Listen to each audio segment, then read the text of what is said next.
Class 12 geography part C. আজকে তোমাদের মানবীয় ভূগোলের ইউনিট 3 অর্থাৎ খনিজ ও শক্তি সম্পদ নিয়ে আলোচনা করব। তো এটা দুটো পার্টে আলোচনা করব। ইউনিট 3 যেটা রয়েছে, একটা খনিজ সম্পদ ও শক্তি সম্পদ, অর্থাৎ দুটো পার্ট হবে। ওকে, তাহলে খনিজ সম্পদ কি? সাধারণত ভূপৃষ্ঠ বা ভূগর্ভ থেকে যে সমস্ত বস্তু উত্তোলনের মাধ্যমে মানুষের বা মনুষ্য জাতির চাহিদা পূরণ করে অভাব মোচিত হয় তাকে খনিজ সম্পদ বলে। ওকে, আর এই সমস্ত এগুলো কিন্তু বাণিজ্যিকভাবে অত্যাধিক লাভজনক। এবার খনিজ যেটা বলছি, খনিজ সম্পদ, আমাদের টোটাল পৃথিবীতে কটি খনিজ সম্পদ যদি পাওয়া গেছে, মানে কটি খনিজ সম্পদ রয়েছে যদি বলা হয়, প্রায় 1600 প্রকারের খনিজ পাওয়া গেছে। পৃথিবীতে প্রায় 1600 প্রকারের খনিজ পাওয়া গেছে। এবার এই যে খনিজ, এটাকে আবার দুটি ভাগে ভাগ করতে পারি, একটা মৌলিক খনিজ, একটা যৌগিক খনিজ। মৌলিক খনিজ যেমন সোনা, রূপো, হীরা, গন্ধক, তারপরে তামা, সিউ, কপার। ওকে, এবার যৌগিক খনিজ যেমন অভ্র, বক্সাইট, চুনাপাথর, ম্যাগনেসিয়াম, ম্যাঙ্গানিজ, এগুলো।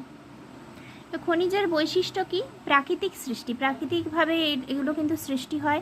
গচ্ছিত সম্পদ, অর্থাৎ এগুলো একটা নির্দিষ্ট পরিমাণে রয়েছে। এটা যদি তুমি বেশি ইউজ করো তাহলে কিন্তু সেক্ষেত্রে ভবিষ্যতের জন্য কিন্তু অভাব দেখা দিতে পারে, মানে অভাব দেখা দেবে, কেননা এটা গচ্ছিত সম্পদ। তৈরি হতেও কয়েক কোটি কোটি বছর লাগলেও, মানে কোটি কোটি বছর ধরে যদি, যেমন কয়লা, কয়েক কোটি কোটি বছর তুমি গাছকে মাটিতে ফেলে রাখলে বা মাটির নিচে চাপা পড়ে গেল, তাও যে কয়লা হবে কি হবে না এখন কিন্তু তার কোনো গ্যারেন্টি নেই। তাহলে এটা গচ্ছিত সম্পদ। এটা যদি আমরা বেশি হিউজ পরিমাণে ইউজ করি তাহলে সেক্ষেত্রে কিন্তু এটা অভাব দেখা দিতে পারে, সেজন্য এটা গচ্ছিত সম্পদ। পুনর্ভব নয়, মানে একবার তুমি ইউজ করে নিলে, করে নেওয়ার পরে আবার তুমি এটাকে বানাতে পারবে, পুনর্ভব কিন্তু এটা কখনো সম্ভব নয়। অজৈব প্রকৃতির হয়ে থাকে, অবস্থান নির্ভর করে, তাছাড়া শিলা ও জলবায়ুর ওপর ভিত্তি করে কিন্তু খনিজ গড়ে ওঠে। এটা খনিজ, কোনো একটি খনিজ সব জায়গায় কিন্তু সমস্ত রকমের খনিজ পাওয়া যায় না, তোমরা সেটা জানো, তাই না? তো শিলা এবং জলবায়ুর ওপর ভিত্তি করে কিন্তু নির্দিষ্ট অঞ্চলে নির্দিষ্ট খনিজ পাওয়া যায়। তো খনিজের উৎস কি? এটি শক্তির উৎস হিসেবে কাজ করে। তাছাড়া বিভিন্ন দ্রব্যাতি দ্রব্যের কাঁচামাল হিসেবে খনিজ কিন্তু ইউজ করা হয়। তাছাড়া বাণিজ্যিক উন্নতির ক্ষেত্রে, পরিবহন উন্নতির ক্ষেত্রে ইউজ হয়। কর্মসংস্থান, মানে খনিজ, ধরো খনিজ কোথাও শিল্প গড়ে উঠছে এবং সেই শিল্পকে কেন্দ্র করে হাজার হাজার মানুষ কিন্তু সেখানে কর্মরত, কর্মস্থান কিন্তু সেখানে খুঁজে পেয়েছে, সেখানে কাজ করার একটা সুযোগ পেয়েছে এবং সেই কাজের মাধ্যমে তারা তাদের, মানে যেই টাকাটা ইনকাম হচ্ছে সেই টাকাটা তাদের সংসার চলছে। তো একটা কর্মস্থান, সাধারণ মানুষের একটা কর্মস্থান হিসেবে কিন্তু একটা কাজ করছে। তাছাড়া উন্নয়ন। এবার এই যে খনিজকে যদি আমরা ভাগ করি দুটি ভাগে, একটা উৎপত্তি অনুসারে, একটা প্রাকৃতিক অনুসারে। উৎপত্তি অনুসারে কিন্তু দুই প্রকার, জৈব খনিজ এবং অজৈব খনিজ। তাহলে জৈব খনিজ কি? যখন খনিজ কোনো মৃত জীবের দেহাবশেষ বা জৈব পদার্থ দ্বারা গঠিত হয় তখন সেটাকে কিন্তু বলা হচ্ছে জৈব খনিজ। মানে জীবদেহের দ্বারা বা মৃত জীব বা জীবের যে দেহাবশেষ এটা দ্বারা যখন খনিজ তৈরি হচ্ছে তখন সেটা কিন্তু জৈব খনিজ। যেমন কয়লা, পেট্রোলিয়াম। কয়লা কি? গাছ থেকে তৈরি হচ্ছে, গাছ কোটি কোটি বছর ধরে মাটির নিচে চাপা পড়ে তারপর কিন্তু এই কয়লাই উৎপন্ন হচ্ছে। পেট্রোলিয়াম কি? পশু পাখি যেগুলো রয়েছে সেগুলো দীর্ঘকাল ধরে মাটির নিচে চাপা পড়ে থাকে, সেগুলো থেকে কিন্তু এই পেট্রোলিয়াম, তেল জাতীয় মানে পদার্থ যেটা, সেটা কিন্তু ওই মানে পশু পাখির দেহ গলে গিয়ে কোটি কোটি বছর ধরে মাটির নিচেই রয়েছে, তখন কিন্তু সেটা গলে গিয়ে তেল জাতীয় পদার্থ উৎপন্ন হয়। তোমরা দেখবে, এটা বলাটা হয়তো ঠিক না, তাও বলছি, যখন মানুষকে জ্বালানো হয়, ঠিক আছে, মানুষের তো মৃত্যু হয়, এবার যখন পোড়ানো হয় তখন দেখবে মানুষের দেহ থেকে, দেখেছো কিনা জানি না, মানুষের দেহ থেকে কিন্তু প্রচুর হিউজ পরিমাণে তেল বেরোয়। তবে এই যে তেল, এবার ওই মানুষটাই যদি মাটির নিচে দীর্ঘকাল ধরে চাপা পড়ে থাকে তাহলে ওই তেলটা কোথায় যাবে? সে মাটির সাথেই মিক্সড হবে, তাই না? সেরকম পশু পাখি প্রত্যেকের দেহেই কিন্তু একটা তৈলাক্ত পদার্থ, বা যখন সেটা কোটি কোটি বছর ধরে মাটির নিচে চাপা পড়ে যখন মাটির নিচেই থাকবে সেটা বিয়োজিত হয়ে ওই তৈলাক্ত পদার্থটা কোথায় যাবে? মাটির সাথেই কিন্তু মিশে যাবে, মিক্সড হয়ে যাবে, তাই না? আচ্ছা দেখো, তারপরে অজৈব পদার্থ। অজৈব পদার্থ তাহলে কি? যেগুলো জীবজাত নয়, মানে যেগুলো জৈব পদার্থ, জৈব যেমন কি বললাম, মৃত জীবের দেহাবশেষ, এই সমস্ত জিনিস দিয়ে যেটা গঠিত হচ্ছে না, সেটাই হচ্ছে অজৈব পদার্থ। যেমন লোহা, লোহা কি কোনো মৃত জীব থেকে তৈরি হয়? অবশ্যই না। তামা, কপার যেটা, সেটা কি তৈরি হয়? অবশ্যই না। তাছাড়া হবে নিকেল, সোনা, রূপা, দস্তা, এই সমস্ত কিছু সব হবে। এবার এক কথায় যদি বলতে চাই যে খনিজ এক বা একাধিক অজৈবজাত বা জড় মৌলিক পদার্থ দ্বারা গঠিত হয়, সেগুলোকেই বলা হয় অজৈব খনিজ। ওকে, এবার দেখে নেব প্রকৃতি অনুসারে। প্রকৃতি অনুসারে কিন্তু ধাতব, অধাতব এবং জ্বালানি। ধাতব কি? ধাতব মিন্স যে সমস্ত খনিজ থেকে বিভিন্ন ধাতু নিষ্কাশন হয়, সেগুলোই ধাতব খনিজ। যেমন লৌহবর্গীয়, এটা আবার লৌহবর্গীয় হয়ে থাকে, লৌহ সংকর হয়ে থাকে, অলৌহবর্গীয় হয়ে থাকে এবং মূল্যবান। লৌহবর্গীয় মানে সেই খনিজটি থেকে লোহার পরিমাণটাই কিন্তু আমরা সর্বাধিক পাবো। সব থেকে বেশি যদি বলি তাহলে কিন্তু সেই খনিজের মধ্যে লৌহটাই থাকবে, তাহলে সেটা হয়ে যাবে কিন্তু মানে লোহার পরিমাণটা বেশি থাকবে, সেটাই লৌহবর্গীয় খনিজ। এবার লৌহ সংকর যেটা, লোহার সাথে কিন্তু অনেক কিছু ধাতু মিক্সড অবস্থায় পাওয়া যাবে, সেটা লৌহ সংকর। এবার অলৌহবর্গীয় যেটা, অলৌহ মিন্স যে সমস্ত খনিজ থেকে কিন্তু লোহা বা লোহার সংকর ধাতু যেটা, সেইগুলো ছাড়া অন্যান্য খনিজগুলো পাওয়া যায়, সেটাই হচ্ছে অলৌহবর্গীয়। অলৌহ মিন্স সেখানে লোহার কোনো অস্তিত্বই থাকছে না। আর বিভিন্ন মূল্যবান ধাতু। আচ্ছা, অলৌহবর্গীয়র এক্সাম্পল যেমন সীসা, দস্তা, টিন, বক্সাইট, ক্রায়োলাইট, এগুলো হতে পারে। এবার লৌহ সংকর, লৌহবর্গীয়। আবার মূল্যবানের মধ্যে বিভিন্ন মূল্যবান খনিজ যেমন সোনা, রূপো, প্লাটিনাম, হিরে, এগুলো হতে পারে। ওকে, এবার অধাতব খনিজ। অধাতব খনিজ কি? যে সমস্ত খনিজ থেকে অধাতু নিষ্কাশন হয়, অধাতু, সেগুলো কিন্তু ধাতু নয়, অর্থাৎ ওগুলো তাপের কুপরিবাহী হবে, তাপের সুপরিবাহী হবে না। ওর মধ্য দিয়ে তাপ কিন্তু প্রবাহিত হতে পারবে না। যার মধ্য দিয়ে তাপ প্রবাহিত হতে পারবে না তাকে কি বলবো? তাপের কুপরিবাহী। তো এই যে অধাতব, অর্থাৎ সেখানে কিন্তু ধাতুর কোনো অস্তিত্ব থাকবে না, অধাতু নিষ্কাশিত হবে, অধাতু এবং তার উপজাত দ্রব্য নিষ্কাশিত হবে। এগুলো বিশুদ্ধ প্রকৃতির হতে হবে, অনুজ্জ্বল, তাপ এবং তড়িতের কুপরিবাহী, সেটাই হচ্ছে অধাতব খনিজ। এবার অধাতব খনিজ এটা তিনটি ভাগে করা যায়, যেমন রাসায়নিক অধাতব খনিজ, স্থাপত্য, তাছাড়া অন্যান্য। রাসায়নিকের মধ্যে কি বলতে পারি আমরা? যে সমস্ত খনিজ থেকে অ্যাসিড, ক্ষার, বিভিন্ন কীটনাশক, সার, ওষুধ এগুলো উৎপন্ন হচ্ছে, সেটা হচ্ছে যে আমার রাসায়নিক খনিজ। যেমন ফসফেট, তারপর পটাশ, এগুলো তো জানো কৃষি কাজে ইউজ করা হয়।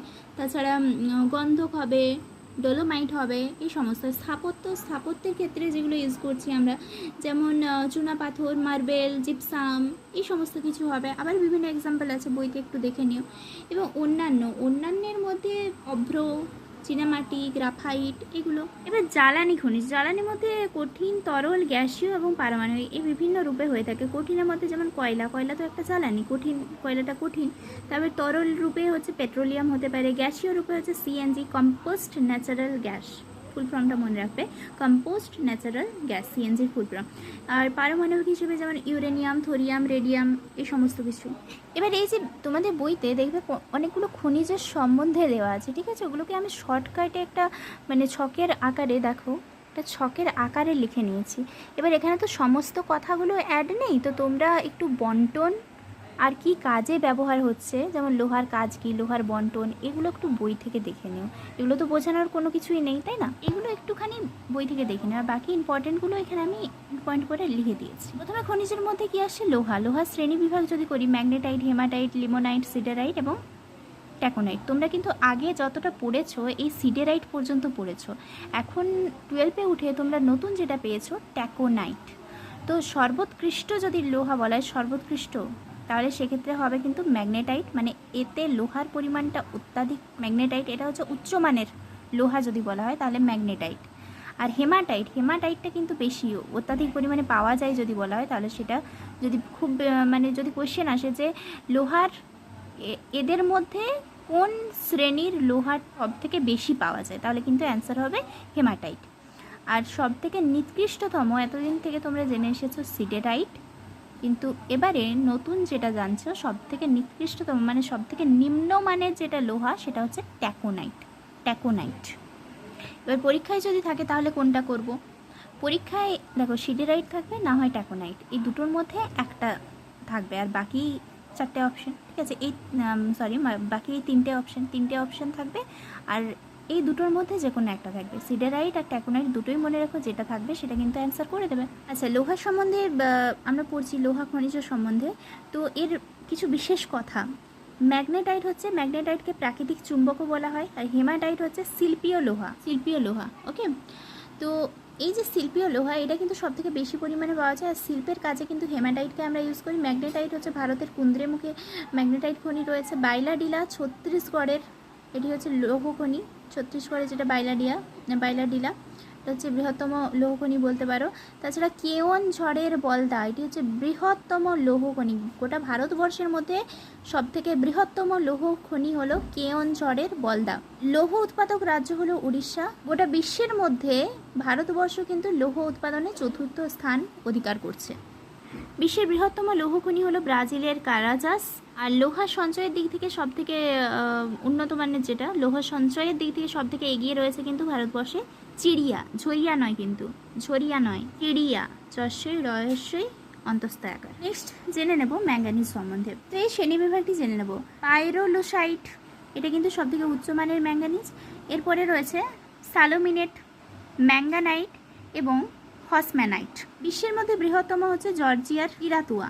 ভারতের বৃহত্তম যদি বলা হয় মধ্যপ্রদেশের বালাঘাট, ষষ্ঠ স্থান অধিকার করছে। ওকে, ম্যাঙ্গানিজ খনি, ভারতবর্ষ হচ্ছে বিশ্বে ম্যাঙ্গানিজের দিক থেকে ষষ্ঠ স্থান অধিকার করছে।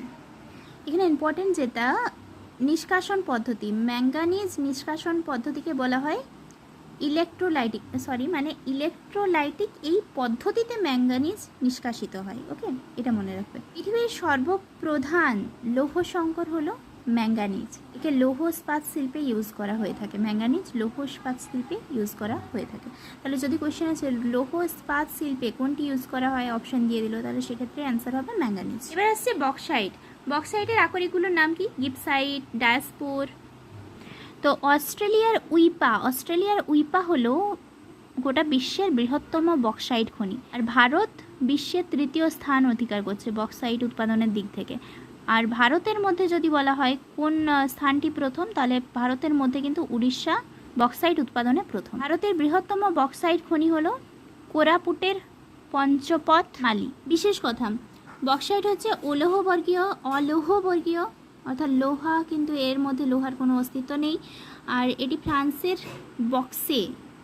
যে রয়েছে বক্সে, ওই বক্সেতেই কিন্তু বক্সাইট প্রথম পাওয়া গিয়েছিল, এবং সেই বক্সের নাম অনুসারে কিন্তু এটা নামকরণ করা হয়েছে বক্সাইট। আর বক্সাইট হলো অ্যালুমিনিয়ামের প্রধান আকরিক। অ্যালুমিনিয়ামের আকরিক হলো বক্সাইট, ভেরি ভেরি ইম্পর্ট্যান্ট। পরে তামা শ্রেণী বিভাগ, কিউপ্রাইট, অ্যালকোসাইট। তো বিশ্বের মধ্যে তামা উৎপাদনে বৃহত্তম স্থান হলো চিলির এসকন্দিতা। আর ভারতের মধ্যে বৃহত্তম যদি বলা হয় সেক্ষেত্রে রাজস্থানের ক্ষেত্রিতে। ভারতের মধ্যে তামা উৎপাদনে প্রথম রাজ্যটি হলো মধ্যপ্রদেশ। গভীরতম তামা খনি যদি বলা হয় বিংহাম ক্যানিয়ন। তামা হচ্ছে অলৌহবর্গীয় হয়ে থাকে, ধাতব খনিজ। তাছাড়া এটি গচ্ছিত, ক্ষয়িষ্ণু, অপুনর্ভব সম্পদ। গচ্ছিত মিনস এটাকে একবার বা যদি একেবারে অতিরিক্ত পরিমাণে ইউজ করি, মাত্রাতিরিক্ত, তাহলে ভবিষ্যতে এর অভাব দেখা দিতে পারে। বিদ্যুতিক শিল্পে কিন্তু এটা ইউজ করা হয়ে থাকে। ইলেকট্রোলাইসিস পদ্ধতিতে এটা উৎপাদন করা হয়ে থাকে। তাছাড়া মিশ্র ধাতু উৎপাদন, Cu+Sn, Sn মিনস টিন। তামার সাথে টিন যোগ করে হচ্ছে ব্রোঞ্জ। তামার সাথে সোনা যোগ করে গিনি সোনা। তামার সাথে দস্তা, পিতল তৈরি হয়। তামার সাথে পিতল যোগ করলে আবার জার্মান সিলভার তৈরি হয়। এখানে একটা কোয়েশ্চেন হয়, জার্মান সিলভারের পরিমাণ কত? জার্মানের সাথে সিলভার রয়েছে, কিন্তু সিলভারের পরিমাণ হচ্ছে 0%, একটুও থাকে না।